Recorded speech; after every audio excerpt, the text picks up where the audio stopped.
अमरनाथ की अमरकथा का रहस्य जानिए। केदारनाथ से आगे है अमरनाथ और उससे आगे है कैलाश पर्वत। कैलाश पर्वत शिवजी का मुख्य समाधिस्थ होने का स्थान है तो केदारनाथ विश्राम भवन, हिमालय का कण कण शिव शंकर का स्थान है।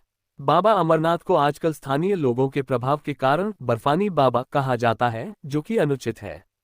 उन्हें बर्फानी बाबा इसलिए कहा जाता है कि उनके स्थान पर प्राकृतिक रूप से बर्फ का शिवलिंग निर्मित होता है।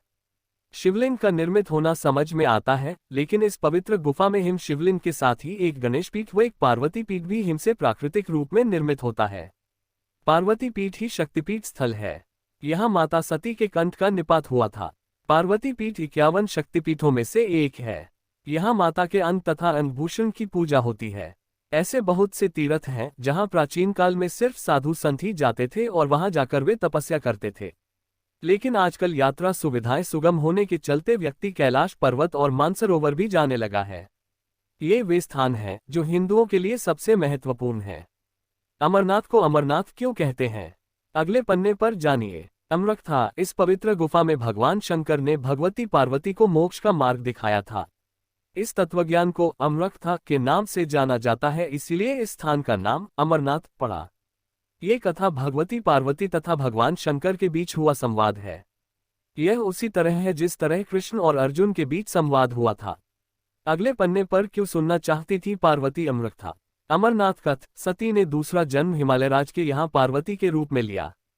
पहले जन्म में वे दक्ष की पुत्री थी तथा दूसरे जन्म में वे दुर्गा बनी।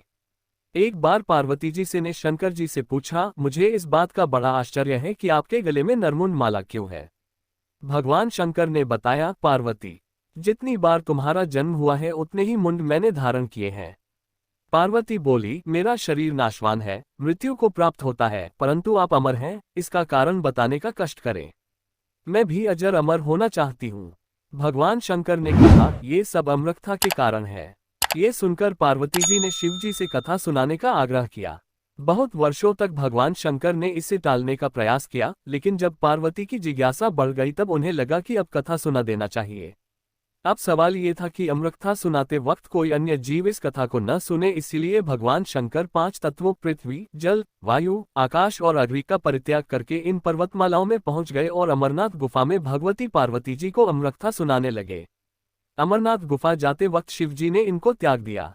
अमरनाथ गुफा की ओर जाते हुए वे सर्वप्रथम पहलगाम पहुंचे, जहां उन्होंने अपने नंदी बैल का परित्याग किया। तत्पश्चात चंदनवाड़ी में उन्होंने अपनी जटा के शोक से चंद्रमा को मुक्त किया। शेषनाग नामक झील पर पहुंचकर उन्होंने अपने गले से सर्पों को भी उतार दिया। प्रिय पुत्र श्री गणेश जी को भी उन्होंने महागुणस पर्वत पर छोड़ देने का निश्चय किया। फिर पंचतरणी पहुंचकर शिवजी ने 5 तत्वों का परित्याग किया। सब कुछ छोड़कर अंत में भगवान शिव ने इस अमरनाथ गुफा में प्रवेश किया और पार्वती जी को अमरकथा सुनाने लगे। अगले पन्ने पर जब शिवजी कथा सुना रहे थे तब एक घटना घटी। शुकदेव, जब भगवान शंकर इस अमृत ज्ञान को भगवती पार्वती को सुना रहे थे तो वहां एक शुक हरा कटफोड़वा या हरी कंठी वाला तोता का बच्चा भी यह ज्ञान सुन रहा था। पार्वती कथा सुनने के बीच बीच में हुकारा भरती थी। पार्वती जी को कथा सुनते सुनते नींद आ गई और उनकी जगह पर वहां बैठे एक शुक ने हुकारी भरना प्रारंभ कर दिया।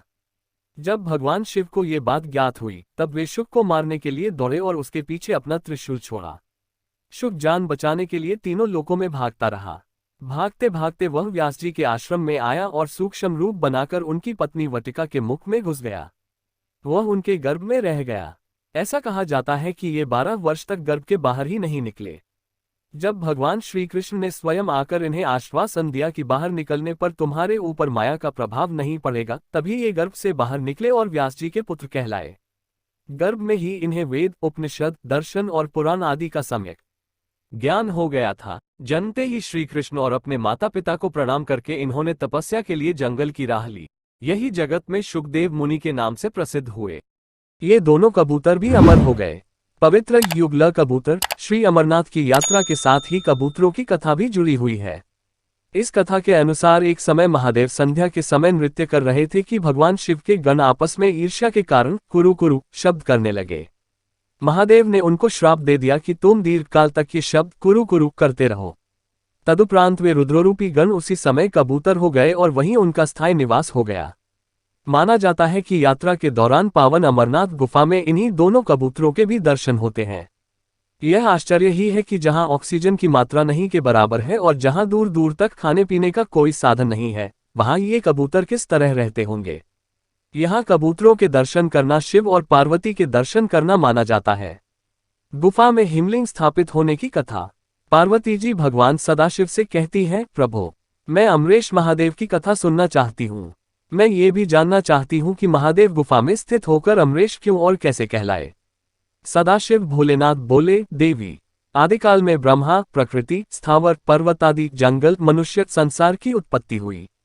इस क्रमानुसार देवता, ऋषि, पितर, गंधर्व, राक्षस, सर्प, यक्ष, भूतगण, कुष्मांड, भैरव, गीदड़, दानव आदि की उत्पत्ति हुई। इस तरह नए प्रकार के भूतों की सृष्टि हुई, परंतु इंद्रादि देवता सहित सभी मृत्यु के वश में थे। इसके बाद भगवान भोलेनाथ ने कहा कि मृत्यु से भयभीत देवता उनके पास आए। सभी देवताओं ने उनकी स्तुति की और कहा कि हमें मृत्यु बाधा करती है। आप कोई ऐसा उपाय बतलाएं जिससे मृत्यु हमें बाधा न करे।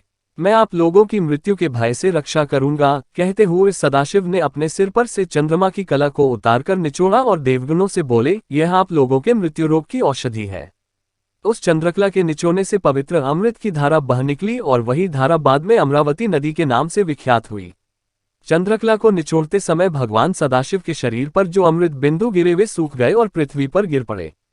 पावन गुफा में जो भस्म है वे इसी अमृत बिंदु के कण हैं जो पृथ्वी पर गिरे थे।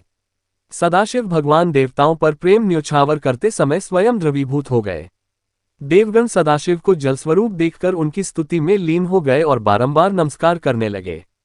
भोलेनाथ ने देवताओं से कहा, हे देवताओं, तुमने मेरा बर्फ का लिंग शरीर इस गुफा में देखा है। इस कारण मेरी कृपा से आप लोगों को मृत्यु का भय नहीं रहेगा। अब तुम यहीं पर अमर होकर शिव रूप को प्राप्त हो जाओ। आज से मेरा यह अनादि लिंग शरीर तीनों लोकों में अमरेश के नाम से विख्यात होगा। देवताओं को ऐसा वर देकर सदाशिव उस दिन से लीन होकर गुफा में रहने लगे। भगवान सदाशिव ने अमृत रूप सोमकला को धारण कर देवताओं की मृत्यु का नाश किया, तभी से उनका नाम अमरेश्वर प्रसिद्ध हुआ। ऐसी ही और अच्छी अच्छी वीडियो देखने के लिए हमारे राज सेठ कहानियां चैनल को लाइक, शेयर और सब्सक्राइब करें। धन्यवाद।